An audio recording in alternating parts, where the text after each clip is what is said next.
Hello అండి, welcome to cooking with Sirisha YouTube channel. ఈరోజు మనము టొమాటో నిల్వ పచ్చడి ఎలా చేయాలో చూద్దాం రండి. తయారు చేసుకోవడానికి బాగా ఎర్రగా పండిన టమాటాలను తీసుకొని చిన్న చిన్న ముక్కలుగా ఇలా కట్ చేసుకొని పక్కన ఉంచండి. స్టవ్ ఆన్ చేసి ప్యాన్ పెట్టి మనం ముందుగా కట్ చేసుకున్న టమాటాలను వేయండి.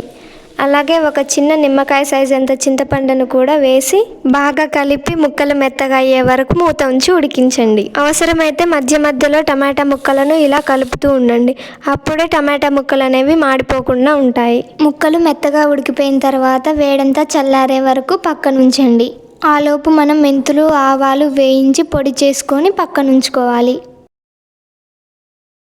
టమాటా ముక్కలను ఒక మిక్సీ జార్లోకి తీసుకొని 2 స్పూన్ల కారం, 1 స్పూను ఉప్పు, అలాగే మెంతులు ఆవాల పొడి, కొన్ని ఎల్లిపాయలు వేసి ఇలా గ్రైండ్ చేసుకొని పక్కన ఉంచండి.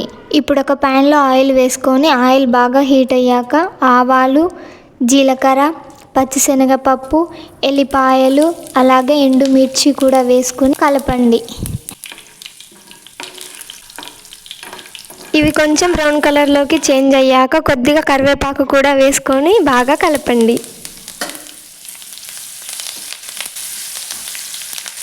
కరివేపాకు కూడా మంచిగా ఫ్రై అయిన తర్వాత మనం ముందుగా గ్రైండ్ చేసి పెట్టుకున్న టమాటో పేస్ట్ని కూడా వేసి మంటను లో ఫ్లేమ్లో ఉంచి ఒక 5 నుంచి 10 నిమిషాల పాటు ఆయిల్లో బాగా ఫ్రై చేయండి. అప్పుడే ఇందులో ఉన్న పచ్చి వాసన అంతా పోయి పచ్చడి అనేది పాడవకుండా చాలా ఎక్కువ రోజులు నిల్వ ఉంటుంది. ఇలా మొత్తం కలుపుకుంటే టొమాటో నిల్వ పచ్చడి రెడీ అయిపోతుంది.